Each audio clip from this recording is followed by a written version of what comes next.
Welcome to the Pindown, your Detroit Pistons podcast. I'm your host, Wes Davenport from Motor City Hoops and Detroit Bad Boys. And if you are joining us live here on YouTube, you would see that I am still, well, not solo, but my usual co-host, Blake Silverman. He is still out this week. We, just like I mentioned on the last show, we're going to give him this additional week just to continue to work through that adjustment process now with him having two kids. I was joking with our guest here before the show. He's playing man coverage now, right?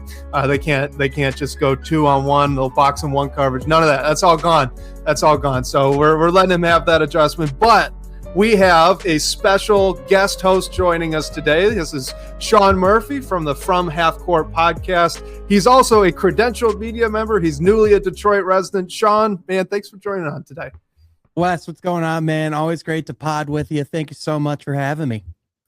Yeah, excited to have you on. And I do have to shout it out.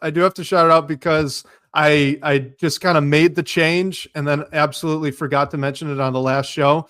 This is new music. So, I mean, what did you think about that new intro music? Good, bad? Have we ruined it? Say, the whole intro, the graphics, the music, I thought it was all A+. Well done. All right, we'll take it because, the old music had a copyright claim on it. So YouTube kept getting mad at us. So we had to switch it up. But so, hopefully that wasn't too bad. We got Mimsy313 already in the chat. Said, speaking of the home stretch, how's dadhood? Was this going good? Going good. If you could believe it, already at a month old now with our new daughter. So it's been fun.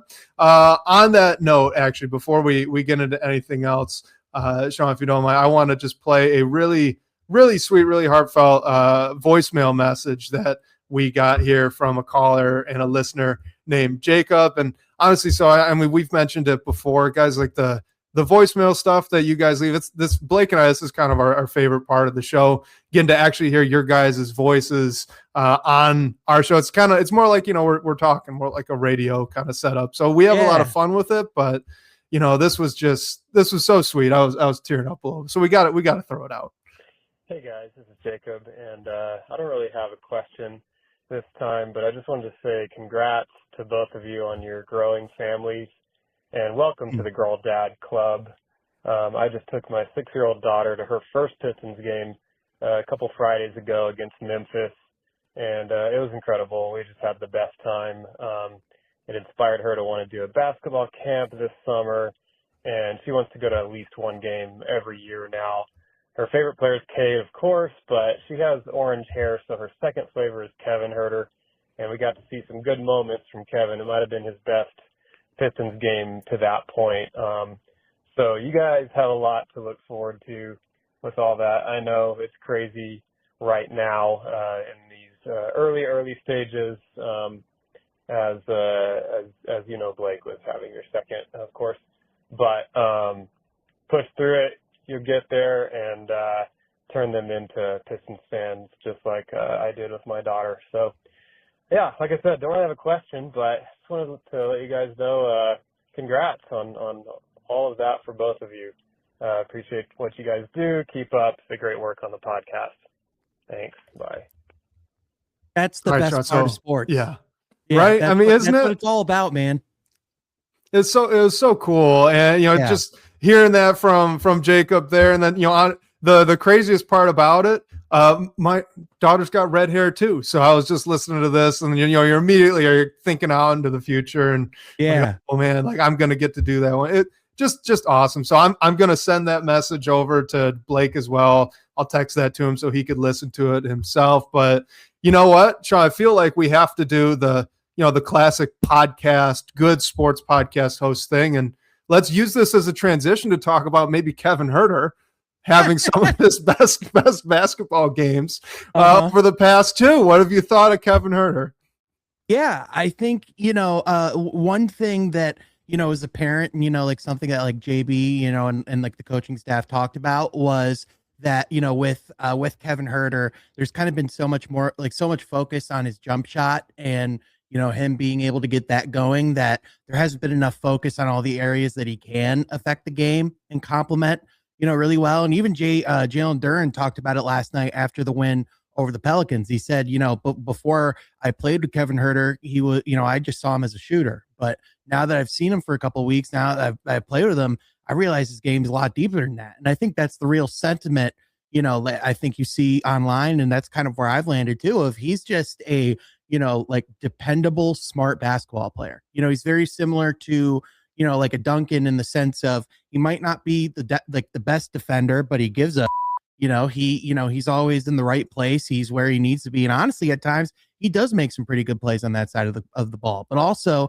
he is someone that if you need to hand the ball to, he can run some, some quick pick and roll offense, or he can, help facilitate things. And when you talk about a team that's lacked ball handlers and, shot creation, the fact that you have someone, that if you need him to do that in the second unit, like once or twice in a quarter, like that, he has that capability. And then also, as he builds confidence in those areas, we've seen the shot starting, to fall a little bit more. And when he does piece it together, and as you pointed out on Twitter as well, like it's not a hate on Jaden Ivey. It's just objectively you are getting, something that you can depend on more reliably from that position. And, especially when you look at the when Ivey, even when he was playing in Detroit, some nights you had some pretty good 3-point shooting. That was probably the one part of his game where, there was still like improvement, but, he couldn't move well. And, that's just, whereas with Kevin, it's like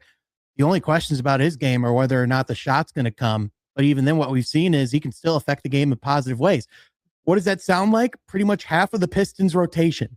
So that's kind of the one thing, but like there is at least the ceiling there of like it's not the mechanics. It's not the, it's not that like he's a bad jump shooter over time. It's like, sometimes a lot of that, can be mental. Sometimes that can be, fitting within an offense, being comfortable in an offense. And I would say he certainly has, a lot more players he can lean on here in a more dependable route than he could when he was in Chicago. So all that to say, like, I've been really impressed with his play. I would be hard pressed, to not see him in the rotation in the postseason. My one question is Ron Holland the casualty of this? Because we've kind of seen, like at least over the last week or so, his minutes have kind of been a little bit lower. I think I saw you average like over the last like 2 or 3 games, like 8 to 10 minutes. Yeah. And I mean, he's really in a shooting slump too, right? I think that last game against the Pelicans, he was doing far better, being the usual Ron Holland, right? Finding other ways to impact the game even without his scoring. But we kind of saw this earlier in the year, right? Like he just kind of, I think it was maybe in January, he just went through a real bad down shooting month, really. Yeah. And his minutes started to wane off with that too. And then by the time he kind of got his feet back under him mid to late February, now that's when everyone was getting all excited, right? He was having all those really good games and stacking things together. Might just be a little bit of a second-year wall here coming up near the end of the season. I would be shocked, honestly, if he's really the casualty of Kevin Huerter getting more minutes. I feel like that's going to come down to either Karis LeVert or Javonte Green, and it might be, one of those things where in round one, they're still looking at playing 11-ish guys on a daily basis, on a nightly basis. But what they do is, JB just kind of uses that first quarter to figure out who's got it, right? Yeah. And then it's really a 10-man rotation from there. I could see that being the path forwards. But I mean, Ron Holland, his defense is so impactful for this team, even when that shot's not falling. And you mentioned 100%. With Kevin Huerter too. Kevin Huerter's, I've been really impressed with his ability to stay in front. And, to your point with the shooting, the interesting thing with Huerter is he's got the reputation, right? Teams guard him like a shooter. You look at that Pelicans game. I know he went 4 for 7. The game before that, he went 0 for 2 in 20 minutes, right? Like he was just coming off a cold night where he didn't even really take the number of threes that you would wish he would take. And the Pelicans still, from that first shot attempt from 3 onwards, the rest of the game, they guarded him like he was a legit shooter. And that's not nothing for a team that does lack floor spacing. Even if there's just a perceived threat, regardless of if he's going to make it or not, that's actually pretty valuable. And he's leveraged that pretty well to get to the rim. I think better than most people would expect. But specifically better than Duncan Robinson, which is who you kind of one-to-one compare it to, especially in that Pelicans game where he filled in for the role. For sure. I've seen people say, oh, he should start over Duncan. And I would say, well, let's slow it down in the sense of Duncan is a lot better of a 3-point shooter right now. He does bring more length. He had, this starting lineup objectively has been one of the best in the league this year. So it's not something when healthy that they really have to tinker with. But, it certainly says like, okay, like you said, it's like, especially with what we've seen thus far and, like throughout the season, like, I don't think there's really much of a case for Caris LeVert to play over him in current state. I know, JB, I know JB does, respect Caris a lot. I know he is a solid veteran where it's like, I don't think it's necessarily all as bad as everyone makes it out to be. Like, there are moments where like he does make good plays and, like he can produce, but like it's whether it's the health and just not being able to chain, games together consistently, whether it's just where he's at in his career, where it's just kind of, hitting a point, especially where he kind of had some weird traumatic injuries at the beginning of his career. Now, he's kind of having his lowest averages, since his time, in his rookie season. That could be role related. I don't think it entirely is. So, to your point, like they're going to have to shrink the rotation, at least in sub capacity. Like there is just an inherent trust that's different that you need in a postseason when you have to win 4 out of 7 and there's real urgency, to get as far as you can. So I definitely envision, some adjustments to be made there, but Kevin Huerter's making the really strong case, like you said, where, like defensively, he's someone that, he can stay in front of his guy. He's going to be in the right place. And then offensively, he commands enough respect as a shooter to where he gives a team that has real spacing problems just an extra inch of space, which is all the difference in the world. And I will say just very quickly too, like there has been a little bit of synergy between LeVert and Huerter these past 3 games, and it's new. So like, we'll see, right? Does that actually stick around?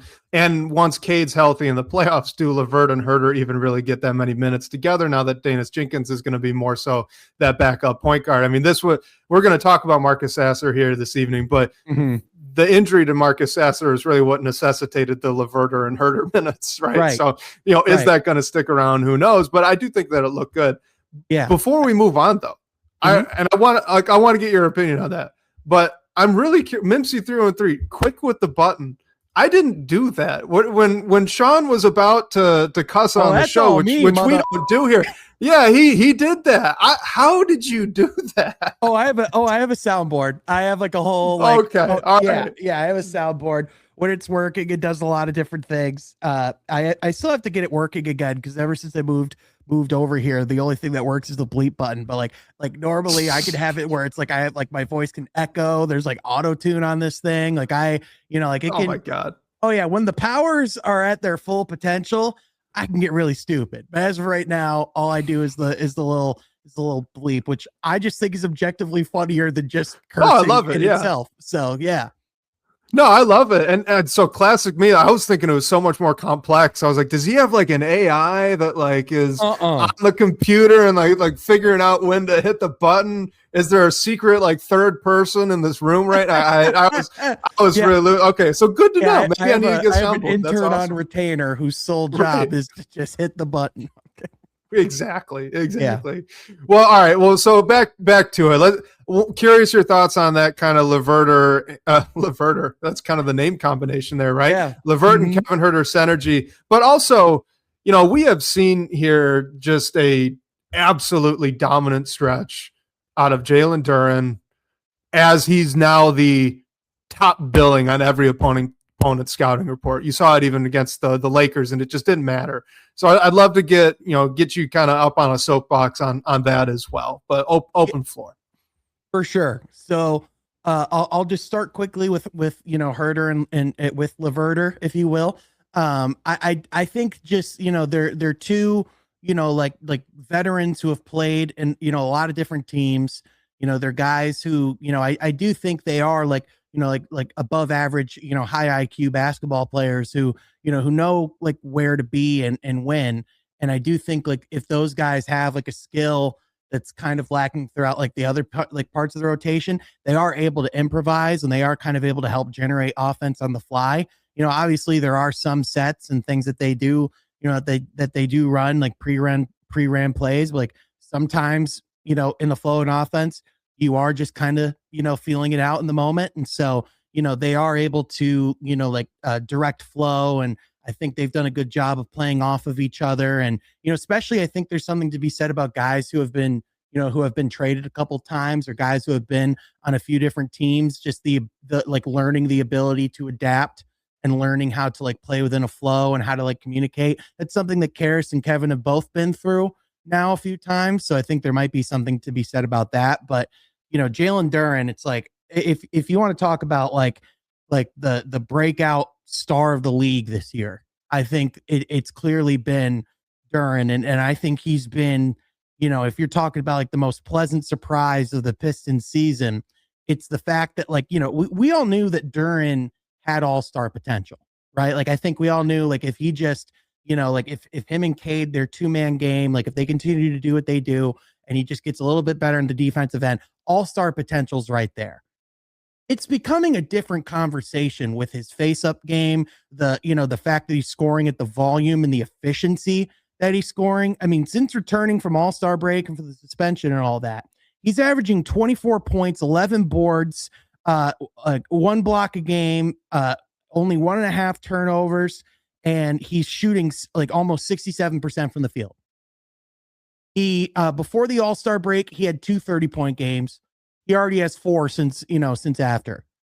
And, like you talk about like the fact that the Pistons are, like they're now 4-1 since Cade went out with the collapsed lung, which people, said the Pistons were going to fall apart, that, they're going to look awful. And I'll be honest, I thought they were going to go on a little bit, like a 2 or 3 game skid as well, just because naturally when Cade's such a heavy piece of what they do, but it's the fact that he's been able to consistently night in and night out. Like I tweeted earlier this year, I'm truly struggling to find the amount of teams that can actually handle Duren's physicality and speed and athleticism. Like he is on a short list of like the best offensive centers in basketball right now, which is not hyperbole if you look at the numbers. And I mean, you want to talk about the most fascinating story now for the Pistons outside of the playoffs coming up in the coming months, is Jalen Duren going to make All-NBA?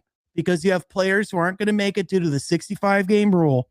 And if Duren does make All-NBA, he could be eligible for an extension upwards of almost $290 million this offseason. The original conversation a lot of people were having was around like 120, 130, 150. We're doubling that now if he makes All-NBA. And that has massive implications on how this team can build going forward, all those things. But at the same time, if he keeps playing like that, you feel a lot more comfortable into having that conversation.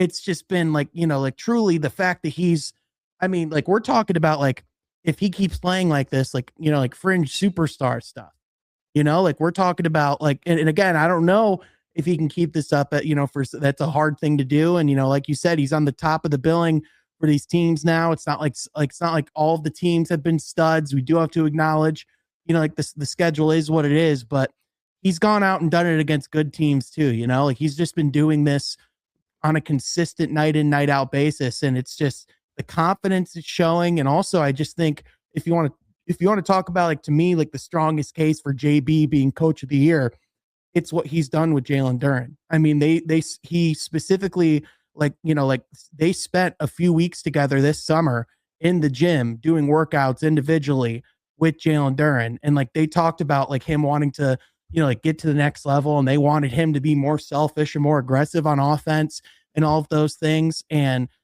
just like the way that Duren has soaked that up like a sponge and has taken a complete leap in his game. I think a lot of that has to be a credit to the coaching staff and the work that they did with him over the summer, but ever since they've been here in general. Oh, yeah. I mean, I completely agree, especially on the coaching point. I was even really skeptical coming into the year when JP was making those comments. I'm like, do you really want your center to be producing more offense on his own? That was my position at the time. The answer is yes. Yes, I really do want the center. You do. It is absolutely the case. I mean, the way he's playing right now, it's like a young Amari Stoudemire. The guy I get that now he's a center, but you turn back the clock 20 years, he's a power forward with the game that he has right now. It's unbelievable. I was telling people it's like if Amari Stoudemire had Dwight Howard's frame. Yeah. It's and terrifying. You bring up the teams that they played, right? I mean, I know that they're not all fantastic teams, but there's been a variety of defenders, types of very good defenders. Mm-hmm. Alex Sarr, I know he was coming off that injury, but that's one of the best rim protectors in the league. Jalen Duren gets a shot blocked among some of the most in the league, so theoretically that's a bad matchup. Didn't matter. Draymond Green, Kristaps Porzingis, two very good defenders. Draymond Green, maybe one of the best all time. Didn't matter. You look at Onyeka Okongwu is a good defender, and he's very mobile. So you're talking about maybe, okay, Duren just has a quickness advantage. Didn't matter, right? He continues to find a way. And so you brought it up. I mean, I feel like we have to talk about it a little bit. YouTube user threw this one in the comments, saying that he's hearing talk about all NBA for Jalen Duren. So how bad would that be for the cap? Because this is really a two-part question, Sean, right? It's one, okay, he makes all NBA. And I think you and I are both going to be in agreement that he probably should, just given the roster of eligible players. So he makes all NBA. He's going to be eligible for that, super max-ish kind of deal that you just brought up.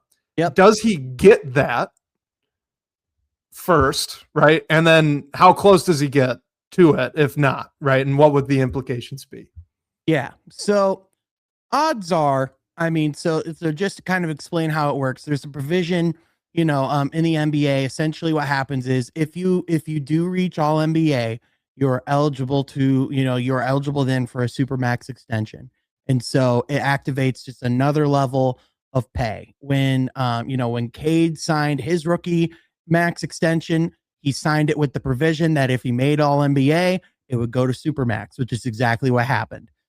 So essentially it would be a very similar thing there with Jalen Duren. Now I would imagine, just not saying I know anything here, but I'm just going to go out on a limb. If I was eligible for a Supermax, why wouldn't I start the conversation with asking for the Supermax? If it's hey, if it's there, why not ask for it?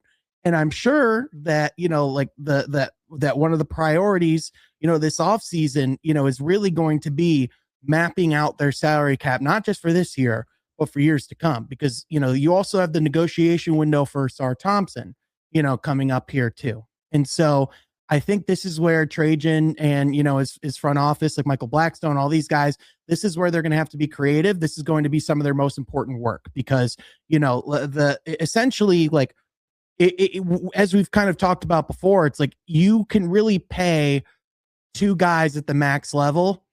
And then, from there, it becomes a lot harder to fill out a roster.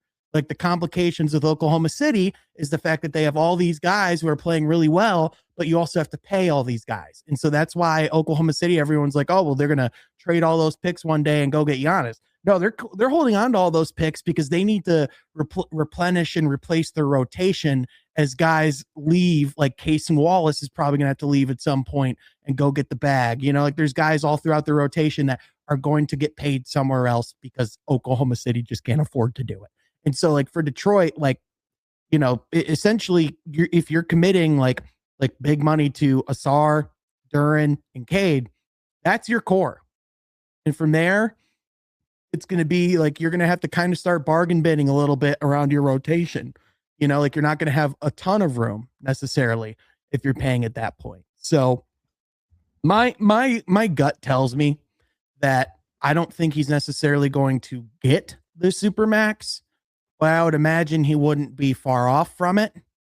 And I think, I think there's also the fact that this is a group that, does really enjoy playing together. The way that, even during last night, I asked him about Ausar and his defensive, production, and he was just gushing about Ausar. And, it's a group that genuinely does want to see each other succeed.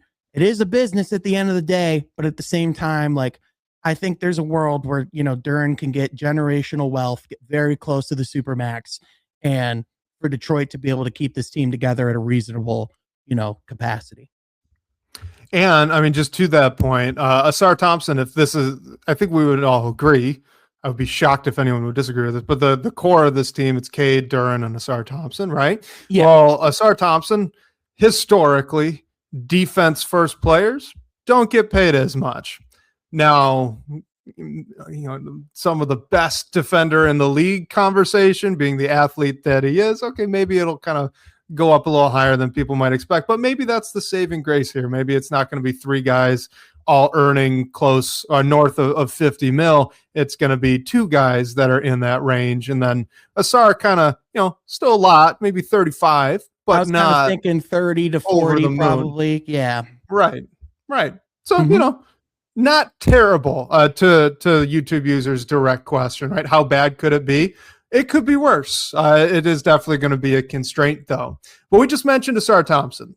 So we got this question last week, or actually 2 weeks ago. I was not here, and unfortunately, I do not know who asked it, but it came from the DBB comments. So my apologies. If you are listening, send us a message and let us know so we can give you credit. But this question from DBB said, how worried are you about JB Bickerstaff's handling of Asar Thompson's minutes in key moments for the playoffs? It was a problem in the Knicks series, and it has been a problem at times this year. Do you think that it keeps going? So what I want to throw out here just for a second, last season, and remember Asar Thompson only played 59 games last year, and he only started 48 of those. So he did kind of have that injury recovery window, and they were kind of intentionally keeping him low. But in the regular season, he averaged 22 and a half minutes per game. And then in the playoffs, it was exactly the same, 22 and a half minutes per game. So far this season, Asar Thompson is playing 26 minutes a night. So it is up a little bit higher than that. Mm-hmm. Yeah. I to me, I'm not extremely concerned about JB, like the way he handles Asar's minutes. I understand the conversation, but I can say with 100% certainty, I mean, especially if Asar's playing, at the level he's been playing of late defensively, over the last 4 games, he has 15 steals and 5 blocks. He had 7 of those steals in 1 game. And he just the level that he's taking, by the way, 23 as of January. So doing all of these things, I was telling someone earlier, it's he might be the most dominant perimeter defender I've ever seen. He's only 23. Yep. And just the he just breaks offenses routinely. And I do think that the limitations offensively are something to monitor. I mean, we've seen how he was guarded last year, and we've seen in the past how guys, who just don't have the threat of the perimeter shot, like Ben Simmons, we've seen how they've been guarded in the past in the postseason. But it's, I think, for Asar in part, I think it's going to be about how, he can overcome those things, as far as, his athleticism and his ability to penetrate are things that do help. He does also cause a lot of turnovers and turns those into quick offense. So, especially in the, second and third quarter, those are things you want on the court, but also he's your best perimeter defender too. So if you're talking about a close game situation, you're going to want him on the court, against their best ball handler. So, I imagine, because like you said, I don't think the Pistons were officially saying it, but I think there was some form of minutes restriction last year. The fact that they kept him exactly at that quota, around that same minute mark, to me, that says, that they were just looking out for the long term there. Whereas now, I imagine this postseason, I imagine that average will go up, assuming that he just, is playing at the level that we think he can. And, it's just, I think, again, some of it will just come down to the matchups and who's playing well too, like you said, because they do truly believe in the depth and the rotation, that they have in place. I think they're going to find often that Asar's just plays so well that he's someone that you just want on the court.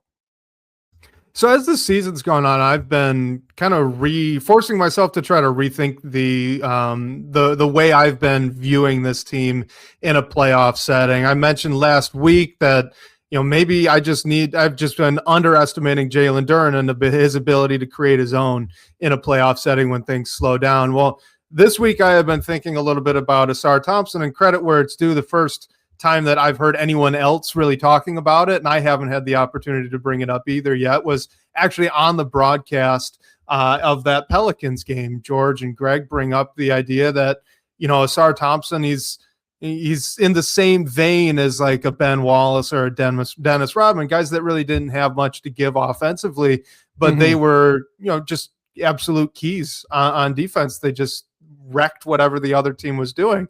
And I've been kind of thinking about that too. Like, is Asar Thompson very much just a, kind of a Ben Wallace from a modern day? When Ben Wallace was patrolling the paint, that's where all the offense was. Nowadays, it's all on the perimeter.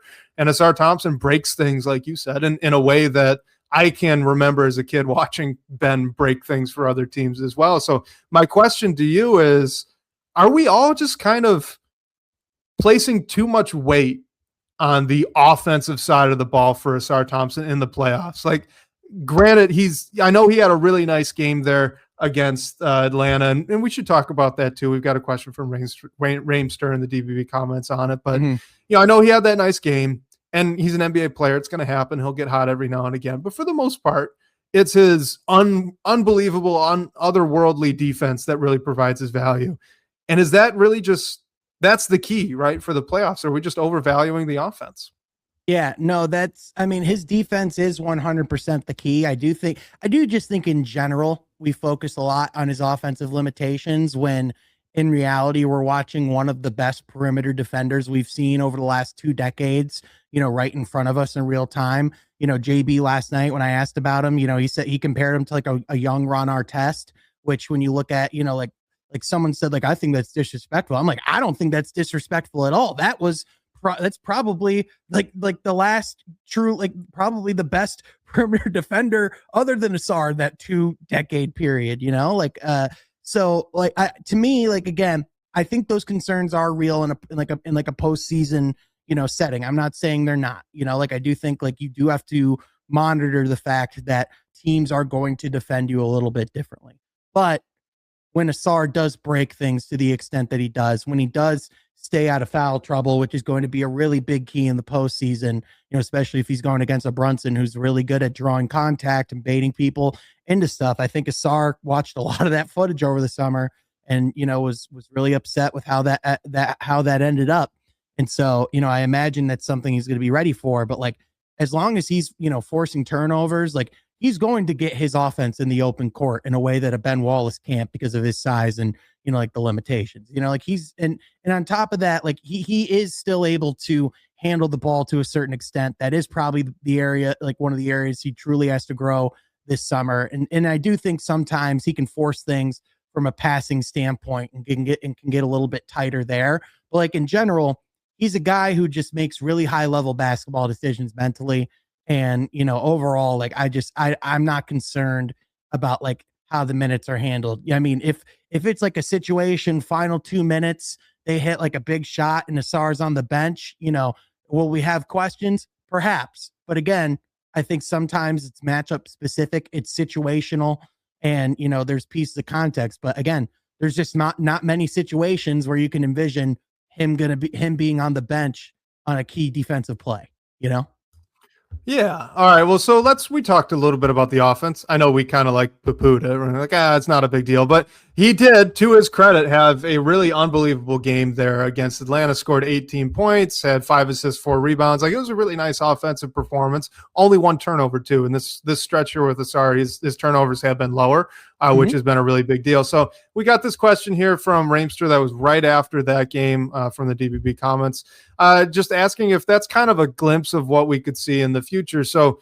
do you think that kind of offensive production could be a nightly occurrence one day, or is this just, these are NBA players and some nights they're really going to be feeling it? When that's no discredit to him at all. It's just, guys get hot, right? This is the NBA, best players in the world. I certainly think we can expect more nights like that in the future. Like, I do think he is a guy, one of those guys that just lives in the gym. And, one key about his game that just really unlocks a lot of possibilities is his elite athleticism and the things that he can do.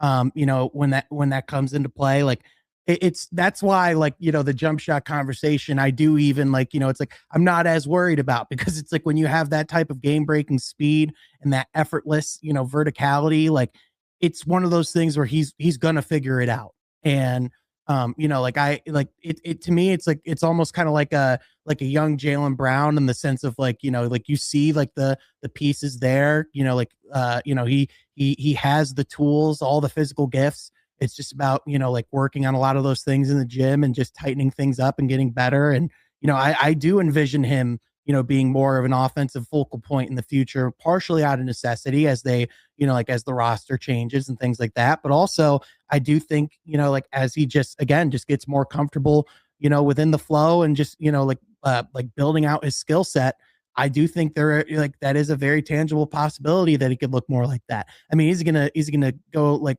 10 for 12 or 9 of 11 every night like he was, like probably not. No, like it's not gonna always be perfect, but generally speaking, like I do think he is someone who can be highly efficient and highly effective on that end too. The nice thing is that's just not what they necessarily count on him for. Yeah, absolutely. All right, so let's get to. I mentioned earlier we'll talk a little bit about Marcus Sasser. Admittedly, this is delayed. I believe this was our guy Afella leaving us a voicemail a little bit ago. This was before Sasser got injured. Duncan Robinson was out, so he was starting in that Miami game. But regardless, we'll just kind of use this as a vehicle to talk a little bit about the unfortunate case of Marcus Sasser right now. So here is our guy Afella. First things first. Shout out to Wes. Congratulations on the newborn child, man. That is awesome. Super congratulations. Speaking of new things, Marcus Sasser is starting for the Miami game. I'm calling you straight from the first quarter, ready to talk about how that went. So I'd love to hear your thoughts on how the game went with Marcus Sasser in there with Duncan Robinson. All right. Talk to y'all later. Bye-bye. All right, Sean. I mean, first of all, we have to give credit where it's due. That was a veteran podcast host transition. Yeah, what out of our guy FL. I mean, that was perfect segue, right? So, I mean, maybe like he ought to be hosting, not me, after stuff like that, or at least I ought to be getting lessons from him. But let's talk a little bit about Marcus Sasser. I mean, it's really been a bummer, right? He had this opportunity set forth in front of him when Cade goes down with that injury, and almost immediately he's hurt. He's on the injury report, and I know in that Pelicans game that was really his first one back, and as expected, it wasn't amazing. He had missed about a week of time at that point, so he's still kind of getting himself back up. But what did he miss out on, and then what do you think we could expect out of him as we move through this home stretch?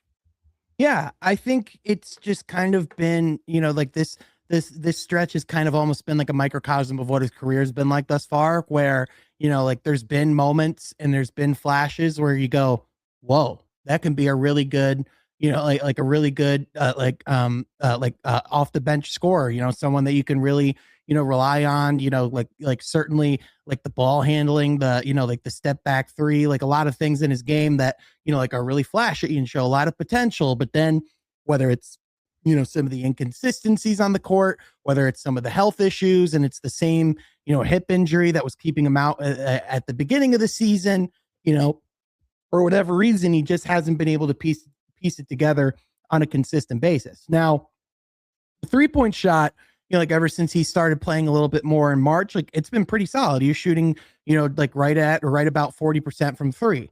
The problem is, he was shooting all like under 30% inside the arc.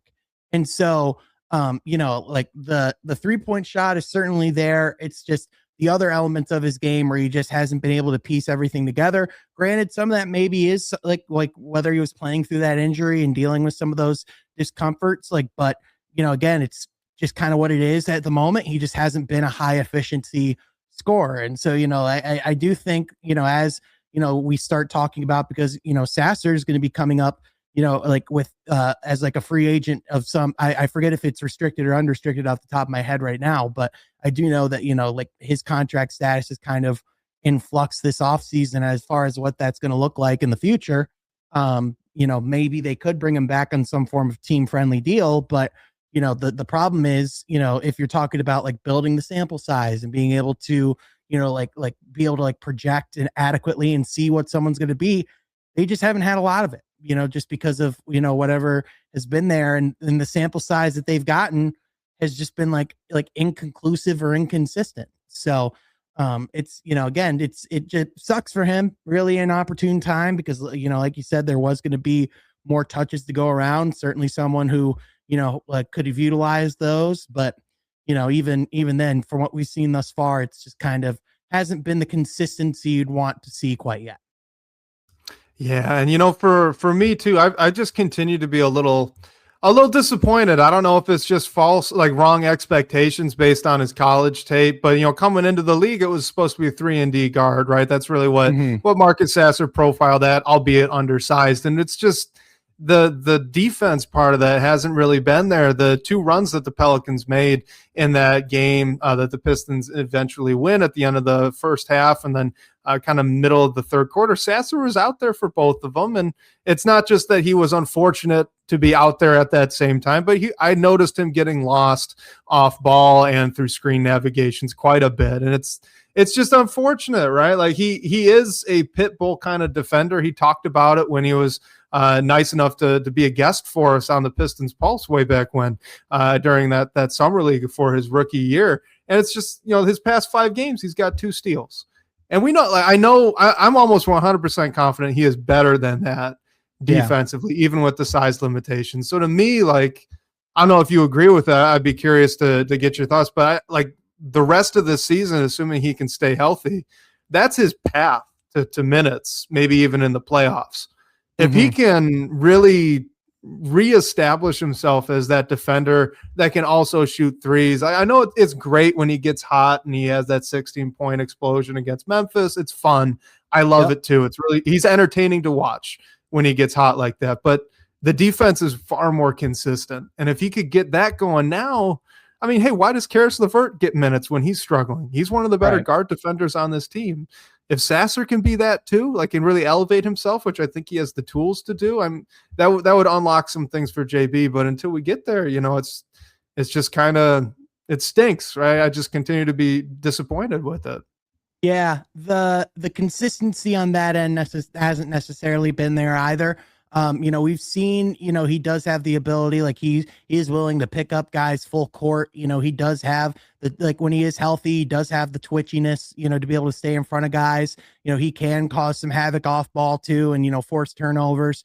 It's just, there hasn't been enough of those reps, but even then, I do think I do think we are seeing league wide, just a lot of, smaller guards just really struggling with the size of the league that really has it really has just gotten to be a larger, longer game where we're just seeing taller and taller guys with bigger and bigger wingspans being able to do more on both sides of the court. And, I do think sometimes some of those mistakes, some of those fouls can stem from having to keep up with some of that. I do think some of it is, there are the mental things that you have to pick up, and again, a lot of it comes with reps, and they just haven't necessarily been there in a consistent, on a consistent basis. He hasn't, he's only played, he's played in 29 games this year, which, is just, you really look at it, it's man, that's just, I thought he had played in more than that, if I'm being honest, but it's some of it too was, you have a guy like Danis Jenkins who's coming in and doing as well as he is. And the key difference with Danis is he's a point guard. He's someone who can run an offense, who can facilitate, who can handle the ball and, run pick and roll and do those things. Sasser's just not naturally a point guard. He's a guy who thrives off ball. And when he does get the ball in his hands, he has one thing in mind, and it's getting that thing up towards the basket.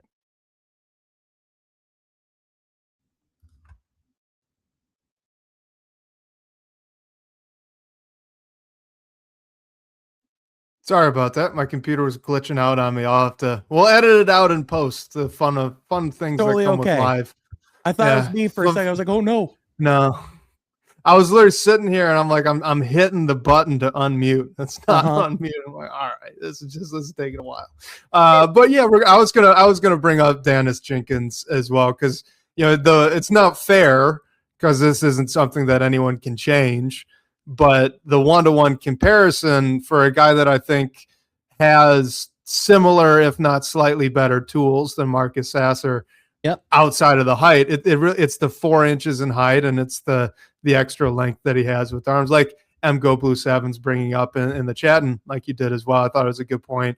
Just everyone's a little bit taller. It's much harder to survive as that undersized player. Oh man, All right, Sean, do you want to do the downer question, or do you want to talk a little bit about Dennis Jenkins here? I mean, I think we were just downers kind of for a minute. So maybe keep we kind of do a little bit of a palate cleanser and then we get to the downer question. Okay. All right. I like it. The alternating there. Yep. This is a fun question, I thought, from Dreamscraper00 in the DBB comments. Could Dennis Jenkins be the starting 2-guard next to Cade Cunningham next year? What do you think? And just for the record here, Dennis Jenkins' last 4 games, 22 points, 30 points, 19 and 19. He's had 8 or more assists in all of these games. Dennis Jenkins has been on a tear. Yeah. I think that I wouldn't be surprised if we see that if we saw that at some point towards the end of next season, but I do think, I wouldn't bet on it being the starting 5 opening night, just because, and again, I've been as vocal of a Dana supporter as anyone. I've had, I've had, his training coach, Coach Hart on the pod a couple times, really great dude. I just, for one, I think, there's just still, the need for more reps for him as well. I think, he just kind of got out of a little bit of a cold stretch, or kind of like a rough stretch. I think some of that was, teams starting to get some film on him and starting to see what he likes to do. And when you have performances like he did on Prime against the Knicks, teams start paying attention to you and they start adding you to the scouting report. And I think, I think a lot of the last couple of weeks or the last month has been him learning how to get through that, how to adapt, because that is something that you generally see a lot of rookies struggling with. And I mean, if you look at the amount of games he's played in the NBA, he appeared in a few games last year, but for all intents and purposes, this is kind of his rookie campaign from a volume standpoint. So, he's still someone who I think just, there's just still a lot to learn and just continue to get comfortable, on the NBA level, which isn't really far off from where he was last year with the G League level. He asked to stay with the Crews for the rest of the season because he wanted those reps to work through the struggles he was having earlier in the season. He wanted to improve on his game. I think it's going to be a similar process in the NBA, but we've already seen the flashes. We know when he's got it going that he's a really confident scorer. He's someone who you absolutely can trust to run your offense and be a dependable facilitator. I just also think when you look at the role that he's going to play for this team, I think, in part, he is someone that you want to be able to handle the ball when Cade's not on the floor. And I do think that's where a lot of that benefit comes right now is I think you potentially might have your backup point guard for at least the next 2 to 3 years. If he continues to, improve the way that we think he can, if he continues to really just be comfortable and gets to a point where they just have to start him, I wouldn't rule that out as a possibility because he's a guy who works his butt off and he's already defied a lot of expectations. I also just am trying to be realistic though and say, well, there's already kind of been some growing pains you have to go through. I imagine, life of the NBA, just from what I've seen in the past, there's still growth, not to say he's not a great player because he's been awesome this year. But again, it's just about, there is still things to get better at and still areas to develop. And there are some things, he just has to sharpen up before he's at the starting caliber player night in, night out. He's not far off though. Yeah. One of the big ones is that 3-point shooting consistency, right? I mean, that's where it is for me. Cause I know he went through that big down cold stretch here the past, I don't know, three or so weeks before he broke out of it. Mm-hmm. He is shockingly at 38% on the year. Now that's only on 2.6 attempts per game. The thing is, if he can get that to be consistent, I will say, to kind of echo he's not that far off. In theory, a Dennis Jenkins that can be a 38% or a 36 to 38% 3-point shooter on, let's call it 4 to 5 attempts a night. In theory, that works really well next to Cade. I mean, we've talked a lot this season about, hey, maybe the Pistons need a little bit more ball handling in that starting lineup. Yep. Dennis Jenkins would give you a little bit more ball handling in that starting lineup, a little bit more variability too, right? Maybe another player that can go create something from the perimeter on their own. Jalen Duren's kind of growing into that, but he's not a perimeter-oriented player. He's creating things for himself out of the mid-range and the mid-post. Danis Jenkins would be theoretically creating things for himself out on the three-point line on the perimeter. Like it's there. I see the vision from Dreamscaper here, and I'm with you that it's not that far off. I think it's really just the three-point shot coming around, because he is already a very good perimeter defender, right? You're taking not only pressure off of Cade offensively, you're taking pressure off defensively in the guard room as well, having a guy that you could put on a team like, I don't know, I'm struggling to think of an example of a team that has two very good guards, but naturally Asar is going to take the best one. Danis could take the next best one, and that could shift Cade up and save his legs a little bit too. I see it. I like it. Cleveland, yeah, that's a perfect example, right? Like if Danis Jenkins is going to be playing the way that he's been playing, and what I mean by that is his shooting over the past 4-game stretch. If he's legitimately starting next to Cade, you're not expecting him to be averaging like 22 a night, but something more reasonable than that. But yeah, like I'd be more than comfortable having Danis Jenkins maybe chase Donovan Mitchell around and asking Asar Thompson to handle Harden. That's a perfect matchup there. Yeah. The other question would just be, who's he replacing in the lineup? Because, it's like a lot of it would have to be Duncan, right? Yeah. It would have to be Duncan in that case, which I guess that depends on, what everything looks like as far as next year, because I know he signed a 3-year deal, but it's like partially guaranteed. I think there's, in theory, like they could like decide to move off. Although, like, if I'm being honest, like, why would they at the moment? Like, he's actually been, I think Duncan's been a great addition for them this year. And I think he's been playing really well. But at the same time, again, it's like, I think it would just be one of those things where he would have to force Detroit to make that decision, and it's like, he's shooting his, his best percentage on like his highest volume in a few seasons now. Duncan is in Detroit, he's playing really well. So I think in part, like, the reason why I don't see it like opening day is just because, like we've kind of said at the beginning, like the fundamental problem with the Pistons right now is not the starting five. Those guys are really good together. It's just the supplementary shooting over the course of a 48-minute period.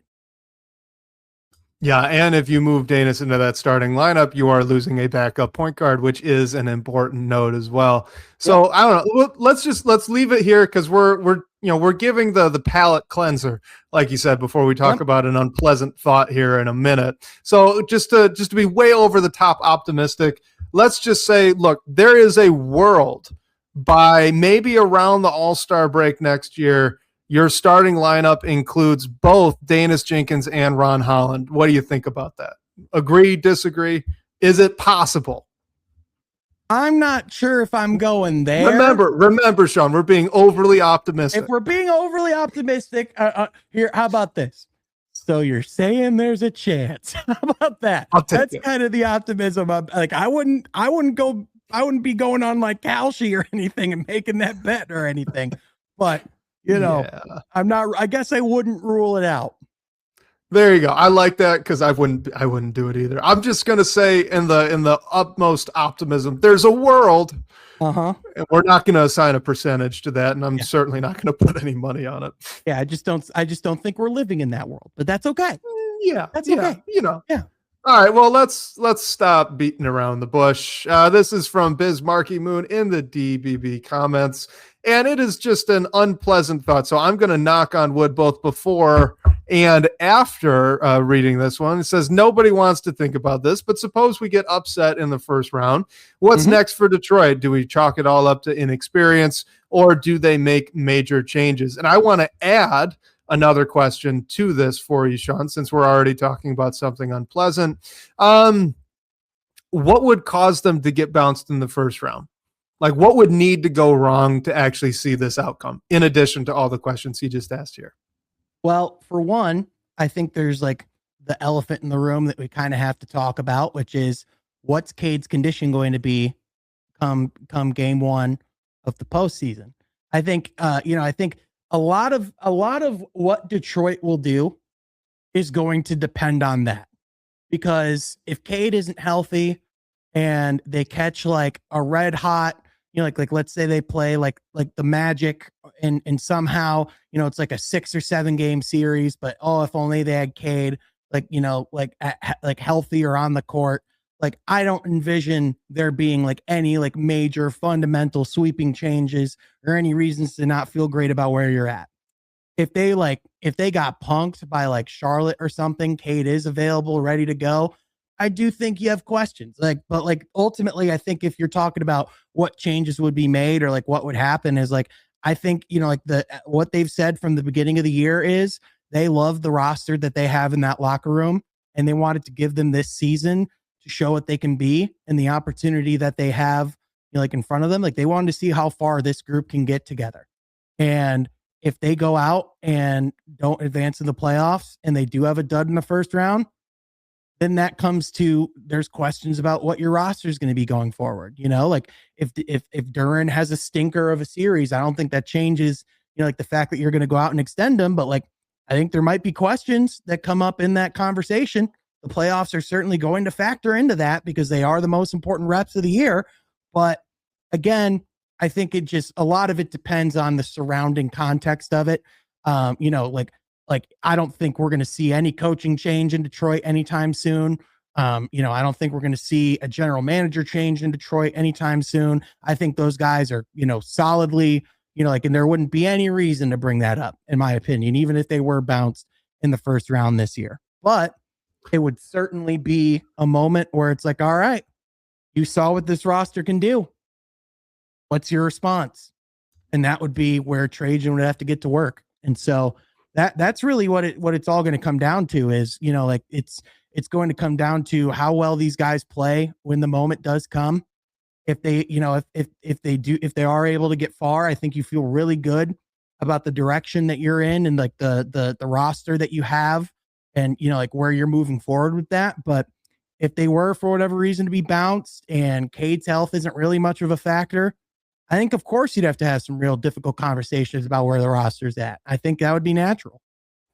And it'd probably be on the shooting side of things, right? Mm-hmm. I mean, like I'm attempting right now live to brainstorm other reasons that could cause the Pistons to have this unfortunate outcome. And I'm really racking my brain. I'm struggling to think of anything else that could really derail this team in that way. And look, to that point, as weird as this is to say, that Atlanta game that they lost on a unfortunately just short tip in from Jalen Duren in overtime, I left that game feeling so much more confident about this team's ability to win a first round series with or without Cade Cunningham on the floor than I had been going into that game. And that's just because, look, the playoffs slow fast teams down. We've seen that for the past, feels like 20 plus years, right? Yep. And it's great to be fast and agile, but if you can't run away from the guy that's beating you up and you take a punch to the face, it's, good luck. And that tends to happen to those sorts of teams in the playoffs.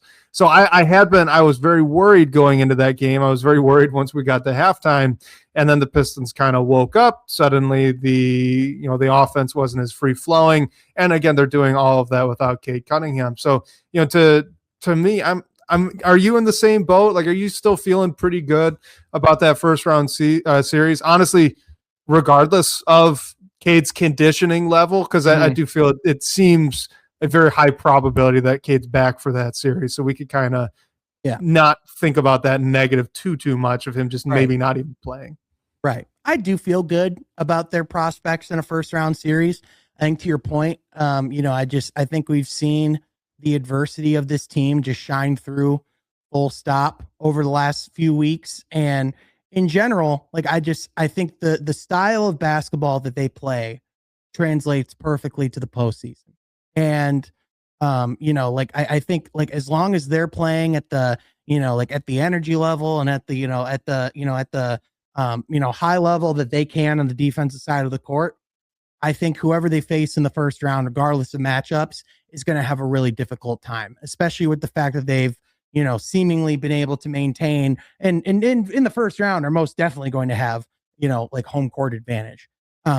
So like again, I think how interesting of a series it will be, that will depend a little bit on the matchup. If it's like, if they face against like Philly or Orlando, I'm not as worried as if they were to face, say, a Charlotte, just because of the, like how hot they've gotten offensively and some of the shooting things that they present. But even then, a lot of those teams, like they kind of have some of the similar youth questions. And I think, like if you're just talking about like, like what you should expect, like I would imagine that, like you said, like, we've heard nothing but good updates about Cade and where he's at.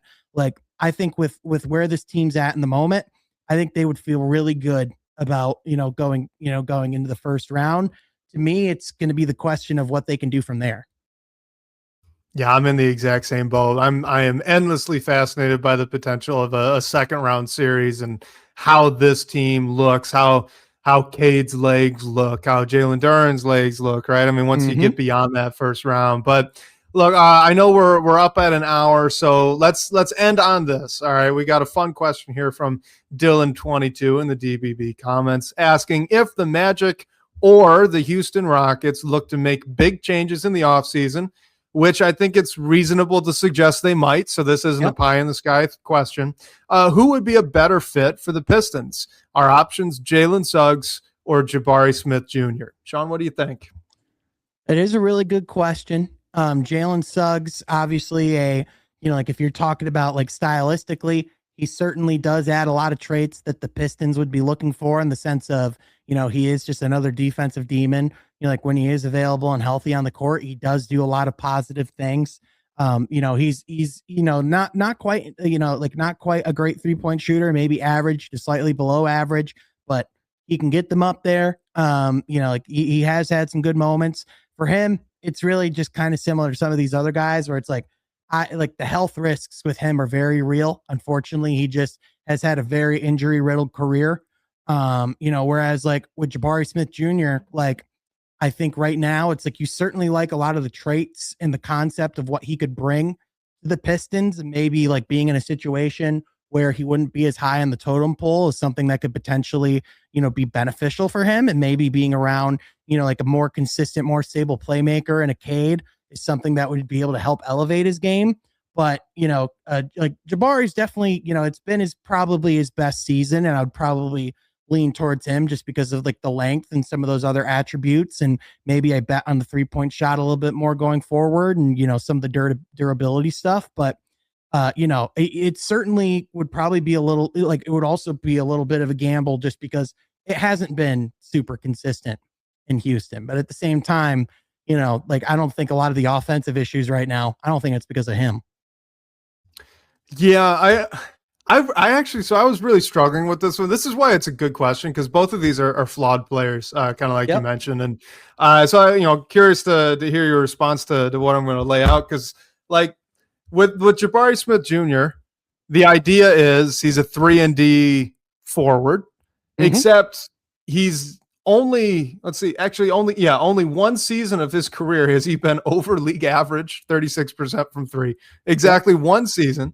And while he has been a pretty good defender, he also just like famously can't dribble the basketball, which is a bit of a limitation on a team that already has a good number of guys around Cade that can't put the ball on the floor. So like, it's not as clear cut as you'd think, but to your point, he's also been very healthy for the most part. He's only got one season so far in his 4-year career, less than 60 games. That's not true of Jalen Suggs, who I think is a pretty clean fit defensively and as a ball handler. But so far, only it looks like, so he had one season with 75 games played. His second year was 53. He's at 48 right now, so he'll get back up over 50. But, being over 50 is still 30 games missed. He's not a great 3-point shooter, about, 33-ish% outside of one outlier year. He does get good volume, though, about 6 per game.